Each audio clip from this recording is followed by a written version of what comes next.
Hello everyone, Miss Helpy welcomes you all. About us. Now we shall begin with the chapter 9 Traders, King and Pilgrimage of NCERT Class 6 History book.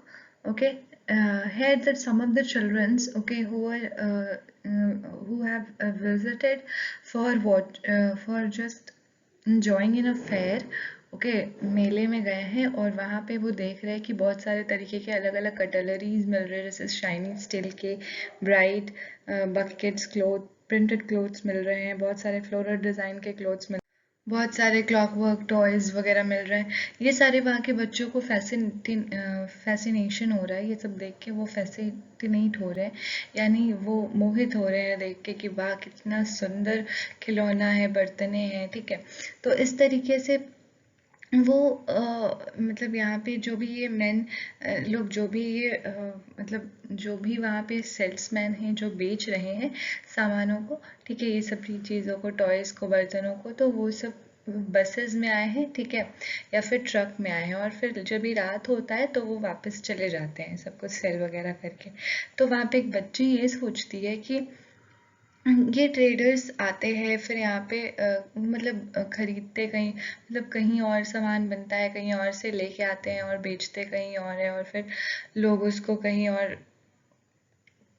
खरीदते हैं। तो इस तरीके से चीज़ें जो है क्या है ये बच्ची सोच रही थी, जागिनी नाम की। तो उसकी जो मदर है उसने उसको बताया कि ये जो ट्रेडर्स हैं, ठीक है, ये किसी लोग से रॉ मटेरियल्स खरीदते हैं, फिर उससे प्रोडक्ट बनाते हैं, फिर उसको कहीं बेचते हैं। तो ये सारी चीज़ें अब यहाँ पे हम पढ़ेंगे how to find out about traders and trade. Okay, trade and traders, कैसे व्यापार और व्यापारियों के बारे में पढ़ेंगे। आपने नॉर्दर्न ब्लैक पॉलिश वेयर के बारे में पढ़ा था जो कि ब्लैक और शाइनी होता था, ठीक है, जो आपने पीछे के चैप्टर में पढ़ा था, चैप्टर 8 में। फाइन पोट्री वो एक बहुत सुंदर बॉल्स या प्लेट्स वेयर के बने होते थे जो कि बहुत सारे आर्कियोलॉजिकल साइट पे मिले हैं सब कॉन्टिनेंट में।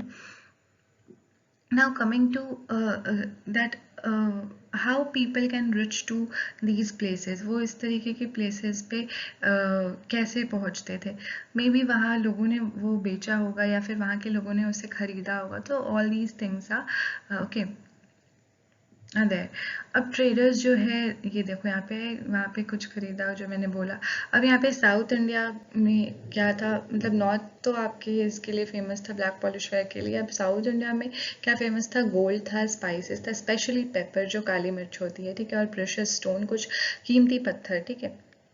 अब यहाँ पे पेपर जो है वो पर्टिकुलरली रोमन एम्पायर ने उसे वैल्यू दिया था बिकॉज उसका बहुत ही डिमांड था रोमन में, ठीक है, तो लोग वहाँ पे आते थे, ले जाते थे और उसको ब्लैक गोल्ड से नाम दिया उन्होंने। ट्रेडर ये सारे गुड्स को कैरी करते थे, रोम ले जाते थे, ठीक है, इटली ले जाते थे शिप्स पे अक्रॉस द सी और कभी कभी लैंड से कारवा के थ्रू। कारवा basically refers to a group of people और the group of traveler, okay, who are basically traders, okay. um, they move from one place to another place for selling and purchasing goods and all. Okay, so these all things, not purchasing, basically selling. Now, gold coins have been found in southern India, ठीक है, Roman gold coins जो है वो southern India में मिल रही है, ठीक है। अब इससे आप क्या सोच सकते हो कि ये गोल्ड कॉइन जो है इसका क्या कैसे ये वहाँ पे मिला है। तो साउथ इंडिया में बेसिकली रोम से व्यापार होता था आपका मिर्च वगैरह का, स्पाइसेस वगैरह का, काली मिर्च वगैरह का। तो ये सारी चीज़ को एक्सचेंज करते थे जब लोग, मतलब तो कॉइन दे के परचेस करते थे, तो इसीलिए गोल्ड रोमन गोल्ड कॉइन्स जो है वहाँ पे मिली, ठीक है, और वो ट्रेडिंग के थ्रू वहाँ पे पहुँची, ठीक है। Now coming to the next, now a poem about trade in which it is also taken from the Sangam poem, okay. One extract: swift prancing horses by ship, by sea in ship, bales of black paper in carts, James in gold born in the Himalaya, sandalwood born in the western hills, the pearls of the southern seas, the corals from the eastern ocean, the yield of the Ganga and the crop from the Kaveri, foodstuffs from Sri Lanka, pottery from Myanmar, and other rare rich imports। तो ये सारे देखो ये सारे जो है कौन कौन सी चीज़ें, ये बेसिकली पोएम बताता है ट्रेड के बारे में कि कौन कौन सी चीज़ें कहाँ कहाँ मिलती थी और वहाँ से ट्रेड स्टार्ट होता था। ठीक है, यहाँ पे देखो आप ये कैसे हॉर्स वगैरह थे, या जो स्विप नाव सी के वेज के थ्रू जो लोडिंग अनलोडिंग होती थी डिफरेंट तरीके के गुड्स के। ठीक है, तो या फिर कारवां के थ्रू ट्रैवल करके जाया जाता था। तो ब्लैक पेपर जो है वो कार्ट में ले जाया जाता था, कार्ट वो बग्घी जिसको कहते हैं, उसमें ले जाया जाता था। फिर उसके बाद आपके हिमालय जेम्स या फिर गोल्डन बॉन्ड कोई अलग हिमालयाज से मिलते थे। फिर आपका सैंडलवुड जो है, आपका सैंडलवुड वेस्टर्न हील से मिल पाए जाते थे, चंदन जिसको कहते हैं। अब यहाँ पे पर्ल्स जो है वो साउदर्न सीज में पाए जाते थे। ठीक है, दक्षिण के समुद्रों में। कोरल जो है वो आपके पूर्वी ओशंस में पाए जाते थे। गंगा की जो भी कॉपर्स होती थी, वाइट पैडी धान जो भी होता था, और कावेरी उससे ले जाया जाता था।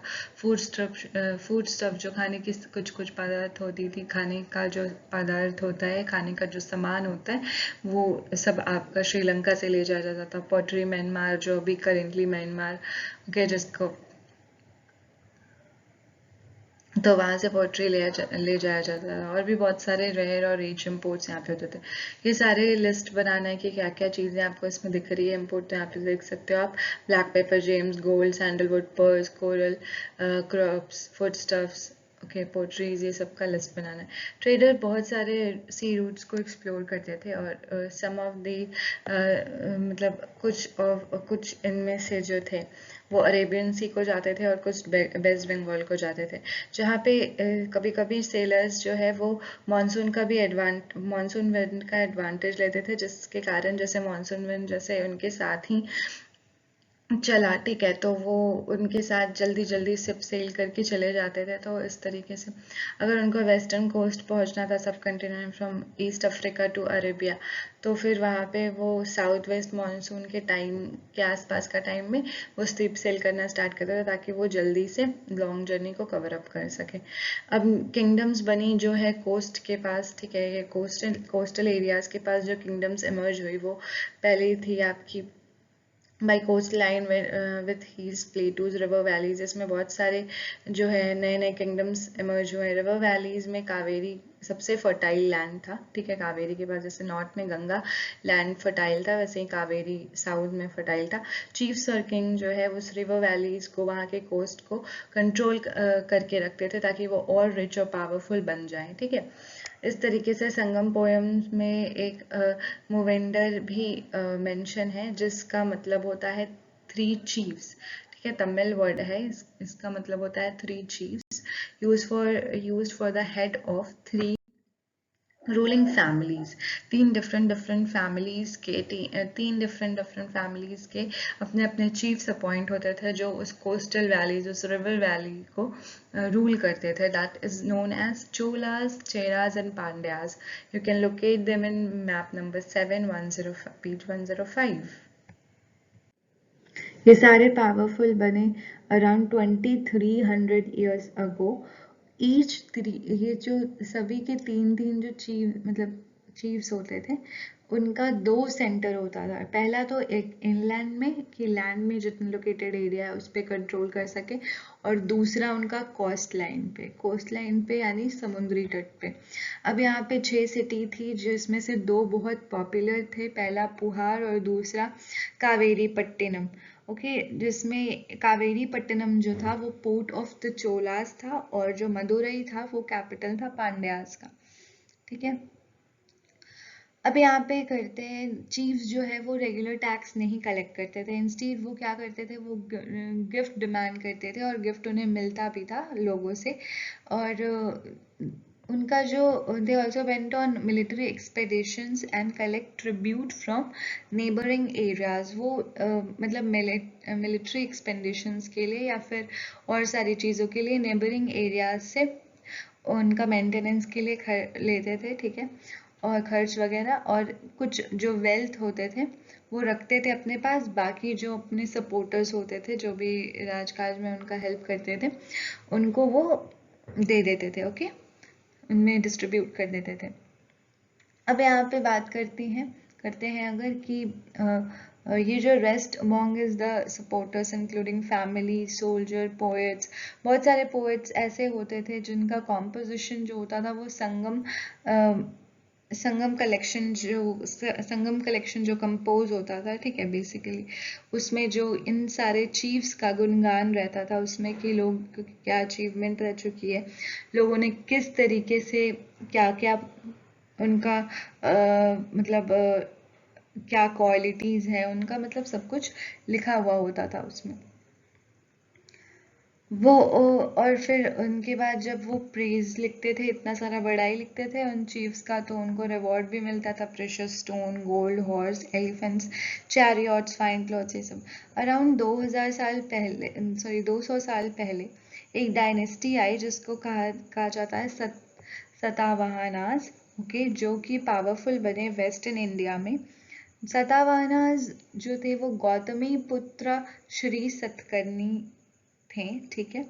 हम उनको जानते हैं अबाउट, ये उनकी मदर के बारे में एक इंस्क्रिप्शन लिखा था जिसमें उनकी मदर का नाम है गौतम बालाश्री। वो और अदर सत्यवाना रूलर्स, ये जो गौतमी पुत्र श्री सतकर्णी है, इनके और सारे जो सपोर्टर रूलर्स हैं उनको कहा जाता था as a lord of Dakshinapatha, okay, which is literally means that the route leading to south, okay, south of India, okay, which was also used as a name of entire southern region, और ये पूरे southern region के लिए, ना कि southern subcontinent के लिए, पूरा ये famous ये नाम था, ठीक है, जो सभी लोग उस वक्त प्रचलित था। वो अपनी आर्मी को ईस्ट और वेस्ट में, ओके, और साउदर्न कोस्ट में हर जगह डिस्ट्रीब्यूट करके रखते थे। Why do you think he wanted to control the coast? He wanted to control the coast क्योंकि coast से ना बहुत ज़्यादा आपका उससे लोगों की पावरफुल, मतलब वो कितने पावरफुल हैं कोई भी किंग, वो पता चलता था। और साथ ही साथ उनको काफ़ी टैक्सेस और ऑल पे भी कंट्रोल होता था, एक्सपोर्ट इम्पोर्ट पे, तो इस तरीके से वो चाहते थे control. Story of silk route क्या था? एक रिच ग्लॉसी, एक मैप में हमने सिल्क रूट के बारे में देखा था ना, तो वही है कि the rich glossy colour of silk as well as smooth texture making it highly valued fabric in most of the society. Making silk is a complicated process. Raw silk has to be extracted from cocoons of the silkworm, spun into thread and then woven into the cloth. Technique of making silk was first invented in China around 7,000 years ago.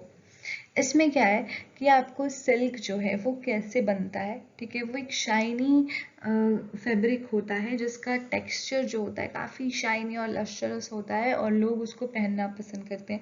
और ये उस वक्त बहुत सारे जगह पे लोग इसको पहनते थे, ठीक है, और ये बहुत जगह इसका डिमांड था।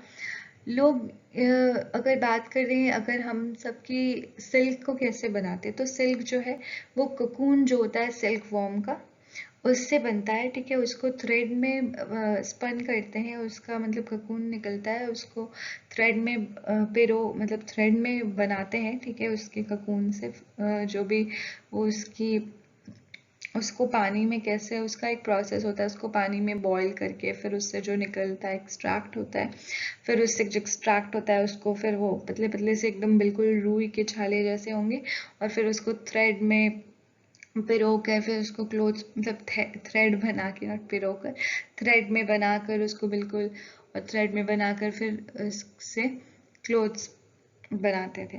तो इस तरीके से ये टेक्निक जो है 7,000 साल पहले ही चाइना में आ गई थी, और इस मेथड में जो है वो बहुत सारे क्लोजली गार्डेड सीक्रेट थे, बहुत सारे लोग इसको छुपा के रखते थे, नहीं बताते थे। और ये जो है चाइना में कहीं पे बनता था जिसमें जो लैंड किसी को उसके बारे में पता नहीं थी, ठीक है। और इस तरीके से लोग China who went to the distant land on foot, या तो वहाँ पे लोग घोड़े से जाते थे या पैदल जाते थे या फिर कैमल पे जाते थे, अपने साथ सिल्क ले जाते थे। ये बात जो है वो धीरे धीरे जिस रास्ते से सिल्क ले जाया जाता था उसको सिल्क रूट कहते थे। कुछ साल बाद चाइनीज रूलर्स ने गिफ्ट मतलब गिफ्ट सिल्क का gift in rulers of Iran और वेस्ट एशिया को भेजा, जहाँ पे उन्हें नॉलेज मतलब वेस्ट, और वहाँ से उन्होंने वेस्ट से आगे अपने सिल्क के बारे में नॉलेज बढ़ाया। उसी तरीके से अबाउट 2000 साल पहले सिल्क पहनना एक आम फैशन हो गया था। बहुत सारे aristocrats, rich rulers, okay, rich people Rome में पहनते थे, और ये बहुत एक्सपेंसिव होता था क्योंकि ये ऑल द वे चाइना से आता था और ये बहुत डेंजरस रोड से आता था, तो माउंटेन डेजर्ट सब पूरा बिल्कुल क्रॉस कर करके, तो इसका बहुत डेंजरस और बहुत ज़्यादा एक्सपेंसिव होता था। लोग इस रूट में डिमांड करते थे कि आप यहाँ पे जो पेमेंट है, आप जैसे कि आप यहाँ पे से जा रहे हो, इस रूट से गुजर रहे हो, तो आपको ये पेमेंट करना पड़ेगा, आपको ये इतना अमाउंट देना पड़ेगा जस्ट बिकॉज कि आप यहाँ से पास कर सकते हो। यहाँ पे से ट्रेडर को तभी अलाउ किया जाएगा जब वो पे करेंगे। आपने मैप नंबर 6 पे देखा होगा कि किस तरीके से सिल्क रूट और उसके ब्रांचेस पूरे चाइना से लेके और सारे एशिया और वेस्ट तक फैले हुए थे, और उस तरीके से कुछ लोग ना इस पे बहुत बड़ा कब्जा जमा के रखते थे जस्ट बिकॉज कि उन्हें टैक्स से बेनिफिट मिल सके, उन्हें गिफ्ट मिल सके वो जो ट्रेडर लाए तो। और इन रिटर्न वो ये भी मतलब बोलते थे कि ठीक है, आप टैक्स दे रहे हो या फिर आप मुझे टैक्स दे रहे हो या फिर आप कह सकते मेरे लिए गिफ्ट ला रहे हो, तो आपको मैं प्रोटेक्शन दूंगा इस रूट से। अगर पास करते आप मे बी वहाँ पे रॉबर्स वगैरह मिले आपको दूसरे मतलब, तो इसलिए मैं हेल्प करूंगा। किंगडम ये बताता था, किंग ये कहता था कि मैं आपको बचाऊंगा, तो इसके वजह से आपको मुझे टैक्स या गिफ्ट देना होगा। तो यहाँ पे बेस्ट नोन रूलर ऐसे रह चुके हैं जिन्होंने कंट्रोल करा था इस सिल्क रूट को, वो कुशानास थे, जो कि सेंट्रल एशिया और नॉर्थ वेस्ट इंडिया में अराउंड 200 ईयर्स पहले तक रूल करे। सॉरी 2000 यानी 2000 साल तक वो रूल करें। और दो उनके मतलब सेंटर का मेजर पावर था जो था पेशावर और मथुरा। तक्षशिला भी उनके किंगडम में इंक्लूडेड था उस वक्त। एक ब्रांच सिल्क रूट की, ठीक है, जो सेंट्रल एशिया से down to the sea port of the mouth of the Indus river तक एक्सटेंड करती थी, जहाँ पे सिल्क जो है वहाँ पे शिपिंग होती थी, और उधर और आगे वेस्ट में रोमन के साइड जाता था। The Kushan were amongst the earliest ruler of the subcontinent to issue gold coins. Like Kushan जो था वो सबसे पहला, कुशान एम्पायर या डायनेस्टी कह सकते हो, वो सबसे पहले गोल्ड कॉइन इशू किया था। ये ट्रेडर्स जो थे, ये गोल्ड कॉइन्स जो थे या फिर ये जो ट्रेडर्स जो आते थे, ठीक है, सिल्क रूट से, वो ये यूज़ करते थे। ओके, नाउ यहाँ पे आप स्कल्पचर्स देख सकते हो। स्कल्पचर आपका ये बना हुआ है स्तूपा, सांची का स्तूप जो मध्य प्रदेश में है। ये स्कल्पचर बता रहा है कि कैसे बुद्धा ने एक पेड़ के नीचे, एक वृक्ष के नीचे एनलाइटमेंट लिया था, ठीक है। यहाँ पे आप देखो, why do you think that it would have been difficult to use cards along with the sea routes. Cards use करना डिफ़िकल्ट इसलिए होता था क्योंकि वहाँ पे माउंटेन और डेजर्ट रहते थे, और कभी कभी बहुत प्रॉब्लम होती थी, माउंटेन को कार्ड से क्रॉस नहीं कर सकते थे, तो यही सारी जोग्राफिकल कुछ प्रॉब्लम्स होती थी due to various different geographical region. Okay, now silk was also sent from China by sea. Trace the routes on page 6 पे आपको वहाँ पे रूट ट्रेस किया हुआ है कि कैसे चाइना से सी के थ्रू आता था ये silk. Why do you think would have been the advantages and problems in transporting silk by sea? Sometimes it may be uh, because of the long route, okay, very long route, and they have to face like many of the different seasons, okay, while carrying silk by ship. They have to also face the difficulties of maybe that समुद्री लुटेरे and all, मतलब सी robbers. तो ये सारी चीज़ें होती होंगी problems. और फिर मॉनसून या फिर सी में कोई वेव्स या टाइड्स उठे तो उसके वजह से भी प्रॉब्लम होती होंगी। The spread of Buddhism. Most famous Kushana rulers जो थे वो कनिष्का थे, जिन्होंने 1900 ईयर पहले तक रूल करा। ठीक है, उन्होंने एक बुद्धिस्ट काउंसिल ऑर्गेनाइज किया जहाँ पे स्कॉलर्स मिलते थे और बहुत इम्पॉर्टेंट मैटर लाइक जो भी इम्पॉर्टेंट है उस वक्त सोसाइटी में दैट दे डिस्कस। ओके, अश्वघोष एक पोएट थे। उस वक्त उन्होंने बायोग्राफी लिखी थी बुद्धा की, which is known as Buddha Charitra. ठीक है, उनके कोर्ट में वो रहते थे, वो कनिष्का के कोर्ट में रहते थे। अश्वघोषा जो है अदर बुद्धिस्ट स्कॉलर, और उन्होंने उस वक्त संस्कृत में लिखना स्टार्ट करा था। एक नया तरीका का बुद्धिज्म उस वक्त इमर्ज किया जिसको कहते थे महायाना बुद्धिज्म। वो धीरे धीरे डेवलप कर रहा था। इसकी दो डिफरेंट फीचर्स थी पहले वाले बुद्धिज्म आइडिया से। पहले जो बात थी कि बुद्धा का प्रेजेंस जो है वो स्कल्पचर में by using certain symbols and sign होता था। लेकिन for instance by the time क्या हुआ कि जैसे जैसे अटेनमेंट हुआ उनकी इनलाइटमेंट का, उन्होंने जैसे नॉलेज जैसे जैसे इनलाइटमेंट अचीव करी, ठीक है, उनके स्कल्पचर्स देखो, ये पीपल ट्री है और उसके नीचे वो बैठे हुए, तो इस तरीके से ये चीज़ें शो करी गई।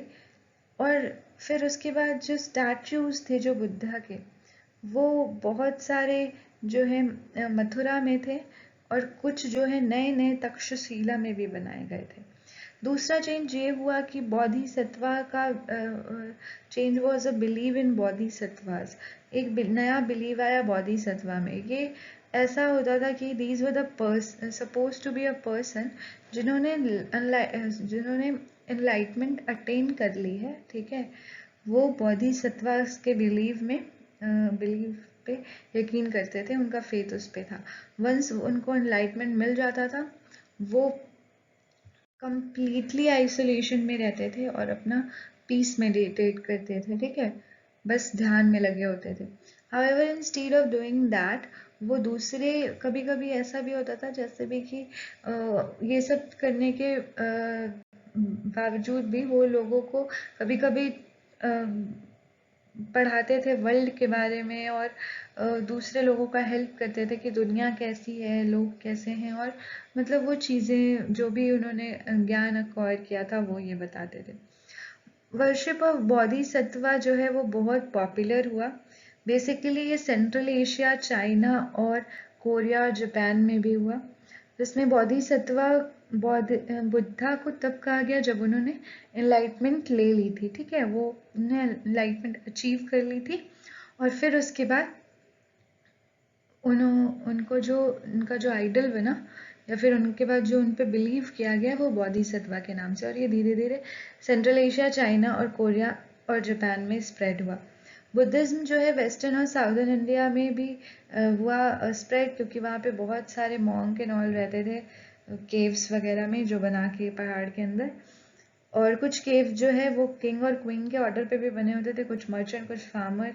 और वहाँ पे वेस्टर्न घाट और road connecting to the prosperous coast, ठीक है, सबसे अच्छे कोस्ट, और सिटीज डेक्कन, ये सब पासेस से कनेक्टेड होती थी। ये देखो ये बिलो लेफ्ट जो है आपका ये इमेज बना है मथुरा में, और ये जो है ये तक्षशिला का नया इमेज। ओके, यहाँ पे है कि बहुत सारे जो मतलब उस वक्त के समय के जो भी लोग थे मॉन्टेशरीज वगैरह में रहते थे, वो यहाँ पे उस केव मॉन्टेशरी में रुकते थे, ठीक है, ठहरते थे। बुद्धिज्म जो है वो धीरे धीरे साउदर्न ईस्ट वार्ड में भी चला गया, श्रीलंका, म्यांमार, थाईलैंड में, और कुछ और साउथ ईस्ट एशिया के पार्ट में, इंडोनेशिया में भी चला गया। और बुद्धिज्म का जो ओल्डर फॉर्म था उसको अब कहा गया थेरावाडा बुद्धिज्म, जो कि मोस्ट पॉपुलर हो गया इन सभी एरिया में, ठीक है। यहाँ पे थोड़े पुराने वाले बुद्धिज्म के आइडिया को फॉलो करते हैं श्रीलंका, म्यांमार, थाईलैंड और अदर साउथ ईस्टर्न एशिया में, इंडोनेशिया में भी इवन, और उधर चाइना और सेंट्रल एशिया में वहाँ पे बोधिसत्वा को। Read the read page 100 and once more.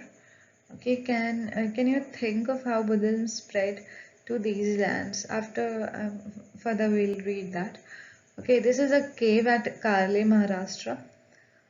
The quest of the pilgrimage. Okay, pilgrimage का जो बात था, ठीक है, वो कैसे स्टार्ट हुआ. ओके, लोग कैसे चाहते थे कि वो एक पिलग्रिमेज बनाए, उनकी चाह थी. एज ट्रेडर जो है वो एक लैंड से दूसरे लैंड ट्रैवल करते थे कारवा में, अपना जो भी शिप में अपने अपने गुड्स को ट्रांसपोर्टेशन, मतलब एक जगह से दूसरी जगह बेचने के लिए. तो उन्होंने ये देखा कि पिलग्रिम्स ऑफन ट्रैवल. पिलग्रिम्स जो होते थे वैसे लोग होते थे जो पर्यटक, जिनको हम कहते हैं पर्यटक तो इट्स लाइक टूरिस्ट और समथिंग. जो भी एक ऐसे मेन या वुमेन को कहते हैं, एक ऐसे पर्सन को कहते हैं जो जर्नी तभी करता है जब उन्हें कोई होली प्लेस पे जाना हो, ठीक है, in order to offer a worship. तो इस तरीके से उन जब भी ट्रेडर्स ट्रैवल करते थे तो साथ में पिलग्रिम्स भी ट्रैवल करते थे, और इस तरीके से वो अपने डेस्टिनेशन पे पहुंच जाते थे जहाँ उन्हें प्रेयर ऑफरिंग्स या वर्शिप ऑफरिंग्स करनी होती थी. अब बेस्ट नोन जो पिलग्रिम्स है, चाइनीज बुद्धिस्ट पिलग्रिम्स, उनका नाम था फाजियान. ओके, जिन्होंने सब कॉन्टिनेंट इंडिया में 1600 ईयर्स अगो पहले आए थे. जुआन सैंग जो 1400 ईयर्स अगो, और आई किंग जो 50 ईयर्स आफ्टर जुआंग आए थे. ओके, तो इस तरीके से ये सारे चाइनीज पिलग्रिम्स थे जो हमारे इंडिया में आए थे, और इन्होंने अपनी लाइफ एसोसिएटेड विद बुद्धा और जो जो प्लेसेस विजिट करा, इनके बारे में बुक्स भी लिखा है, ठीक है. और ये फेमस मॉन्टेशरीज भी इन्होंने घूमा है बहुत सारे, और वहाँ का अकाउंट दिया है इस तरीके से. और ये यहाँ पे रहे और लिखा बुक, और ये बुक जो है खुद अपने साथ ले गए, पर हमें नाम सुनने को मिलता है या हमें अकाउंट्स पढ़ने को मिल सकता है. How Fazin returned to China. Fazin began his journey back home from Bengal. He boarded a ship belonging to some merchants. उन्होंने अपनी जो बंगाल से उन्होंने स्टार्ट करा था, उन्होंने शिप जो है किसी मर्चेंट का शिप था, ठीक है, उन्होंने उसके साथ जर्नी स्टार्ट की. वो 2 दिन तक ट्रैवल करे और फिर उसके बाद आंधी तूफान आ गई. तो मर्चेंट जो है वो अपने मर्केंडाइज जो थी, अपने सामान जो वो ओवर बोट पे फेंकने लगे ताकि उनका बोट जो है थोड़ा लाइट हो जाए, और इस तरीके से वो शिप को डूबने वगैरह से बचा ले. फाजिंग ने अपनी पर्सनल बिलोंगिंग जो है वो सारी फेंक दी, लेकिन वो अपनी किताबें जो थी और बुद्धा की स्टैचू वो अपने साथ ही रखते थे. और इस तरीके से 13 दिन तक वो स्टॉर्म चला. फिर उन्होंने डिस्क्राइब करा था अपने अकाउंट में, अपने बुक में, कि the seat self boundless and extend. वो खुद में ही बाउंडलेस है, ठीक है, मतलब उसको रोक नहीं सकते, थाम नहीं सकते. इट इज़ इम्पॉसिबल, हमें डायरेक्शन नहीं पता चल रहा था कि क्या ईस्ट है क्या वेस्ट है, एक्सेप्ट हम सिर्फ सन और मून को ऑब्जर्व कर पा रहे थे और उनके मोशन को समझ पा रहे थे. अगर डार्क था या रेनी वेदर था, कुछ भी प्लान नहीं पता चल रहा था. वी कुडंट प्लान एनीथिंग, और वी कुडंट प्लान एनीथिंग. और हम क्या कर रहे थे, सीधे सीधे बस जिधर हमें विंड ले जा रहा था हम उधर जा रहे थे. ये तब का बात है जब वो सी में वो स्टॉर्म फेस कर रहे थे. It took more than 90 days जब वो जावा पहुंच पाए. जावा पहुंचने में 90 दिन से ज़्यादा लगा. वो 5 महीने वहाँ पे रुके, और फिर दूसरे मर्चेंट शिप आए और फिर उन्हें चाइना ले जाया गया.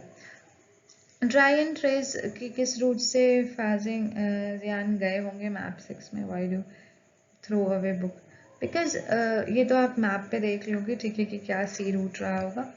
यहाँ पे आप है कि उन्होंने बुक और स्टैचूज को क्यों नहीं थ्रो करा, बिकॉज ही वांटेड कि उनकी जो वो बिलीव और जो उनका फेथ जो बुद्धा से जुड़ा हुआ था, और उनके बारे में जो भी उन्होंने लिखा था, उनका जो इनलाइटमेंट उनसे मिलने के बाद हुआ, उन्होंने जो चीज़ों को जाना, वो सब कुछ लिखा हुआ था. और बुद्धा से जुड़ा हुआ religion is very important, okay, for a person. तो इस तरीके से उन्होंने अपने बिलीव, अपने अपना विश्वास जिन पे था उनको हमेशा अपने साथ रखा, उनका हमेशा, क्योंकि वो उनको वर्शिप करते थे। तो इस तरीके से चीज़ें थी।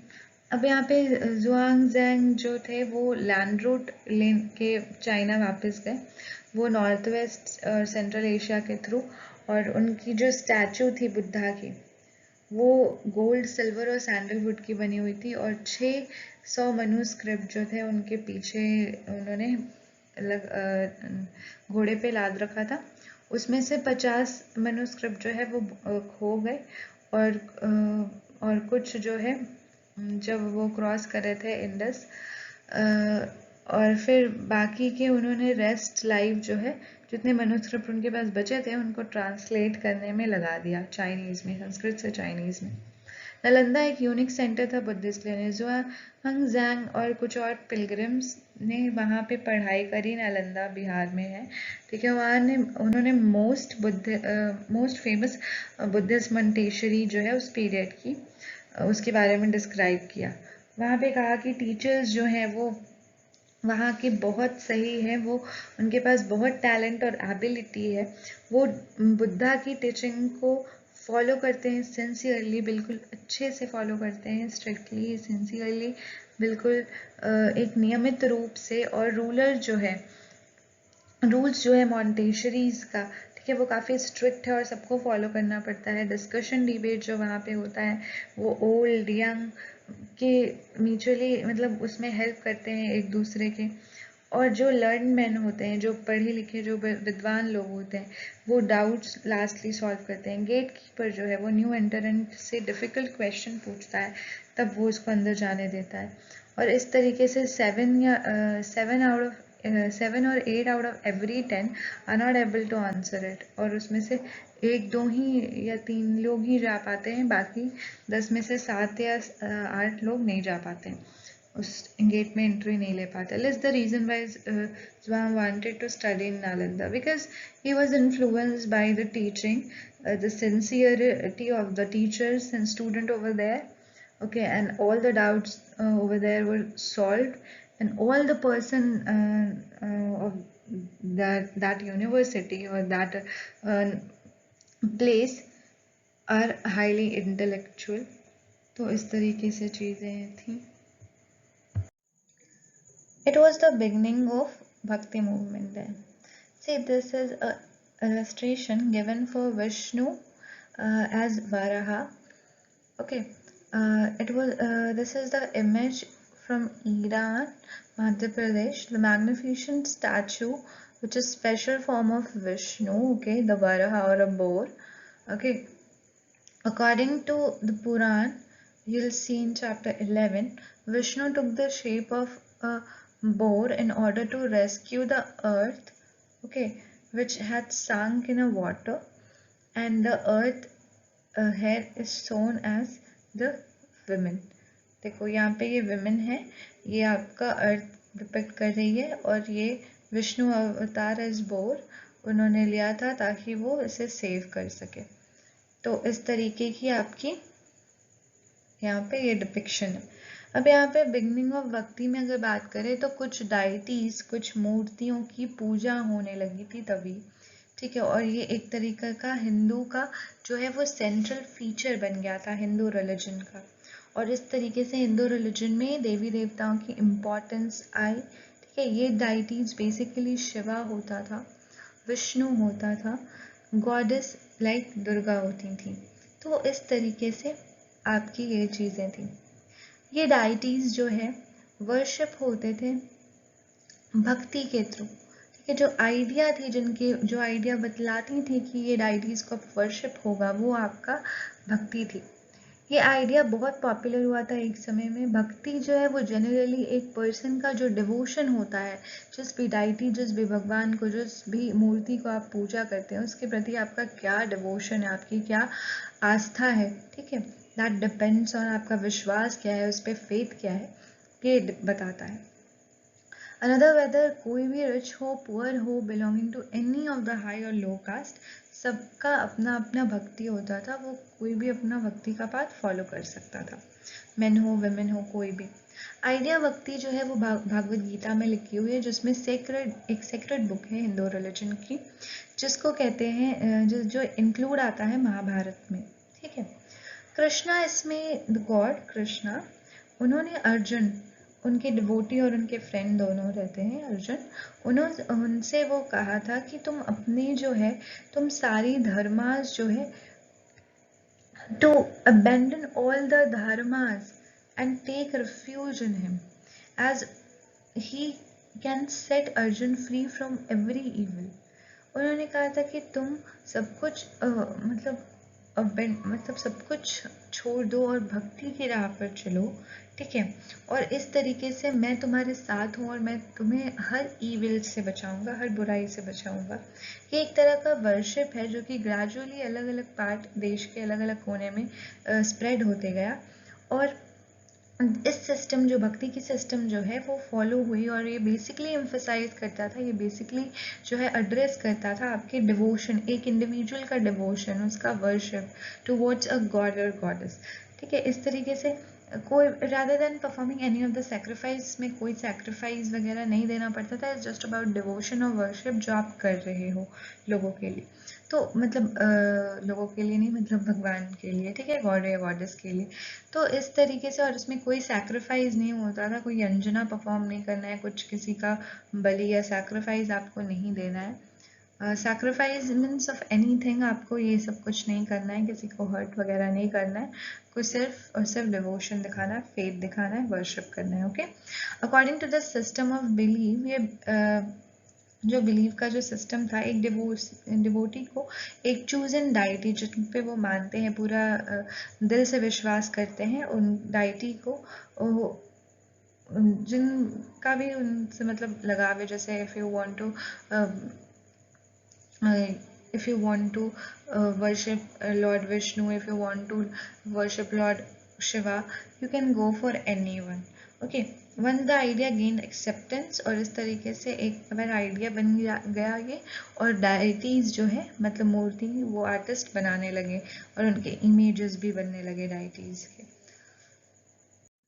यहाँ भक्ति का मीनिंग क्या होता है ये दिया हुआ है। एक संस्कृत मीनिंग भज से आया है भक्ति, जिसका मतलब होता है टू डिवाइड या शेयर। इसका मतलब ये भी होता है कि एक intimate relationship, two way relationship, एक डाइटी, ठीक है, एक मूर्ति, और साथ ही साथ एक डिवोटी, एक भक्त के बीच में। भक्ति का ये भी मतलब होता है कि ये आप कितना डिवोशन रखते हो भागवता के तरफ। Bhagavata means God.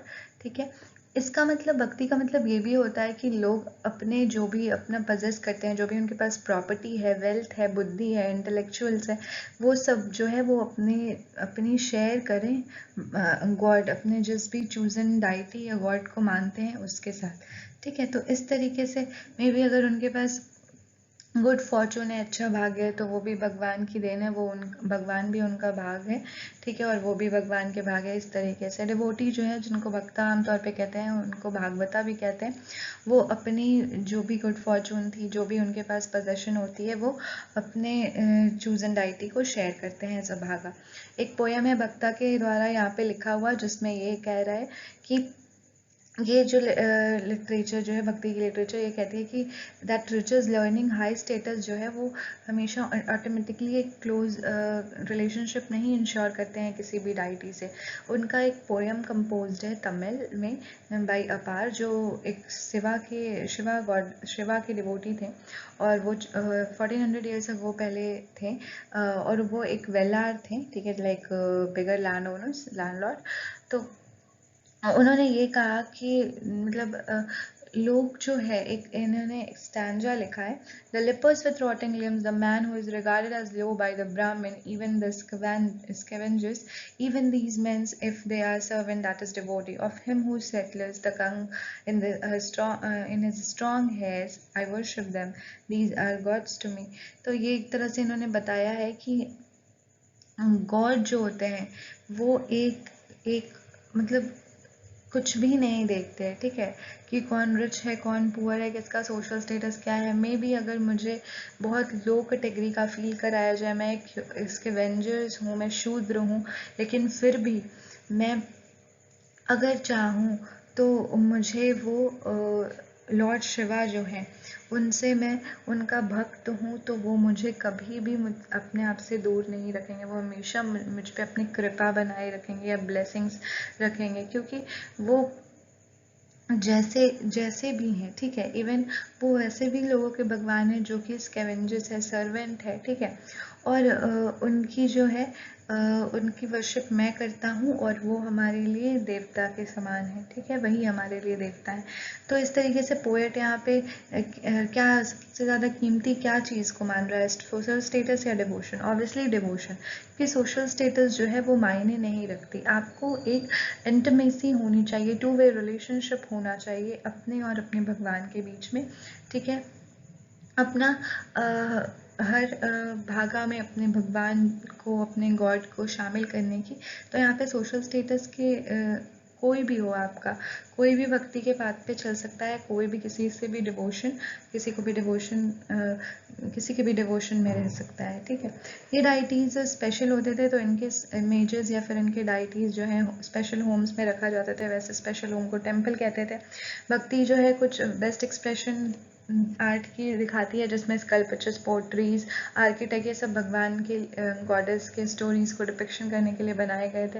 हिंदू हिंदू जो वर्ड है एक इंडिया से आया है, India is derive from the river, जैसे हमने पढ़ा था स्टार्टिंग के चैप्टर में, फ्रॉम द रिवर इंडस। हम लोग जो कि अरब जो भी अरेबियंस लोग थे या फिर जो भी ईरान के लोग थे, उन्होंने हमें इंडूज इंडूज कहना स्टार्ट करा, क्योंकि हम इंडस रिवर के ईस्ट में रहते थे, तो उन्होंने इंडूज इंडूज कहना, और बाय द टाइम ये हिंदू हिंदू हो गया, और इस तरीके से कॉमन इधर के ईस्ट के, इंडस से ईस्ट के लोग एक कॉमन रिलीजियस कल्चरल प्रैक्टिस करने लगे, और फिर उनका एक बिलीव आ गया जिससे वो हिंदू के नाम से जाने गए। ओके, दूसरी जगह क्या हो रहा था यहाँ पे 2000 साल पहले क्रिश्चियनिटी जो है वो वेस्ट एशिया में इमर्ज हुआ, और उस तरीके से जीसस क्राइस्ट जो है वो बेथलेहम में बॉर्न किए, ठीक है, जो कि एक पार्ट था रोमन एम्पायर का। क्रिश्चियन टीचिंग जो थी वहाँ की वो मतलब कहलाई कि ये वर्ल्ड के लिए एक वरदान है, सेवियर है। उन्होंने लोगों को सिखाया कि कैसे लोगों को ट्रस्ट और प्यार से ट्रीट करना चाहिए, जैसे कि वो चाहते हैं, सभी लोग चाहते हैं कि उन्हें ट्रस्ट और प्यार से ट्रीट किया जाए, उस तरीके से क्रिश्चियंस की प्रीचिंग थी, टीचिंग थी।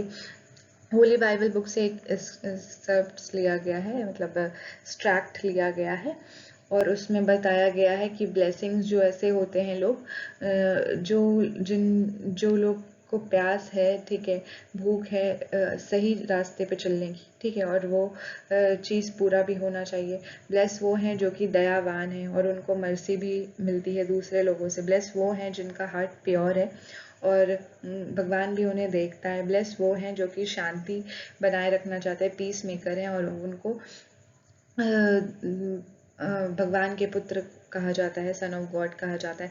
क्रिश्चियन टीचिंग जो है वो लोगों, ऑर्डिनरी पीपल को ये कहती थी कि आप अपील करने के लिए आए वेस्ट एशिया में, अफ्रीका में, यूरोप में। क्रिश्चियनिटी जो है उसके जो प्रीचर्स थे वो वेस्ट एशिया में, वेस्ट कोस्ट ऑफ इंडियन सब कॉन्टिनेंट में आए।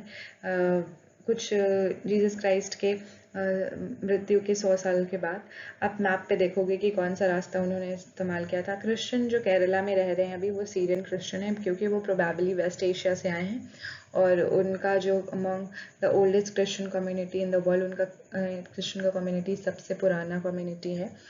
इमेजिन करना है कि आप मनुस्क्रिप्ट लेके चाइनीज पिलग्रिमेज हैं और आप जा रहे हो बैक, तो आपकी कॉन्वर्सेशन वहाँ पे जो भी लोग आपको मिलेंगे रास्ते में, तो उनको कॉन्वर्सेशन बताओगे, आपकी जो बुक्स खो गई हैं ये सब। अब यहाँ let's recall match the following in the Cholas, Cheras, Pandyas, okay, the Lord of Dakshinpatha, okay, Satyavana's rulers, Ashwagosha, Buddhacharita, Bodhisattva, Mahayana Buddhism, Zhuangzang, Chinese pilgrims, okay. Now some important dates you will see it, okay. Why did the king want to control the sea route पे इसलिए control करना चाहते थे क्योंकि उन्हें taxes, okay, मिले, और gifts मिले, और साथ ही साथ वो प्रोटेक्शन भी देना चाहते थे वहाँ के लोगों, जो भी लोग वहाँ से ट्रैवल करते थे, ट्रेडर रॉबर्स वगैरह से. What kinds of evidence do historians use to find out about trade और ट्रेड रूट. ट्रेड और ट्रेड रूट के लिए बहुत सारी जो एविडेंसेस मिली वहाँ पे, अलग अलग तरीके के gold coins, Roman gold coin मिला, कुछ पोट्रीज मिले. तो ये सारे एविडेंसेस आपके मिले वहाँ पे. फर्स्ट पेज पे you'll get it. What were the main feature of bhakti? Main feature, भक्ति का जो मेन फीचर था वो ये सिखाता था कि अ पर्सन शुड, ओके, किसी भी पर्सन को धर्म पे अमल करना चाहिए अपने, और उन्हें भगवान की शरण में जाना चाहिए भक्ति का पथ चुनकर, ठीक है. और इस तरीके से भगवान उन्हें सारे ईविल से प्रोटेक्ट करेंगे. Discuss the reason why the Chinese came to India. Chinese pilgrims came to India for uh, uh, researching, or for finding out all the scripts about Buddha, okay, because they want to translate it, they want to learn more and more about Buddhism. That's why. Why do you think ordinary people were attracted to bhakti? Ordinary people were attracted to bhakti just because it is, anyone can follow the path of bhakti, okay, be it of lower social status, be it of richer or poor, be it of a higher class or lower class, anyone can follow the path of bhakti. It's just a two-way relationship between an ordinary person to the chosen deity, and no one is indulged in it. So bhakti, ordinary people was attracted to, they were attracted to bhakti. Let's do list 5 things that you buy from market. Which of these were made of cities, village and market you live, and brought by traders in other areas. Okay, it's about let's do you. आपकी daily use की जो सामान है आप देखोगे, आप उसमें से ये चीज़ देखोगे कि कौन सी सिटी में बनती होंगी, कौन सी, जैसे मोबाइल फ़ोन है अगर, तो वो सिटीज़ में बनती होंगी. अगर आपके घर में कोई मिट्टी के बर्तन हैं, ठीक है, शोकेस में, तो वो सारे विलेज से बन के आई होंगी. इस तरीके से कौन से ट्रेडर कहाँ से लाते होंगे, ये आप खुद से एनालाइज करोगे, will get it. Okay, several major pilgrimages performed by the people in the India today. Uh, find out one of them and write about short description. Because there's like people, okay, go for Char Dham in Hindus. People go for Hajj in Islam. So these are all the pilgrimages people used to visit. Okay, uh, about all these you can write in your short description. How do people travel there, कैसे वो जाते हैं, क्या है, किस तरीके से रास्ता, अगर आप कहीं पे गए हो तो you can just write about that. वहाँ से आप क्या क्या लेके आते हो. तो it's all, both of the question is about yourself. Okay, आप खुद से ये लिखो. Okay, thank you. Kindly like, share and subscribe miss helpy. Bye bye.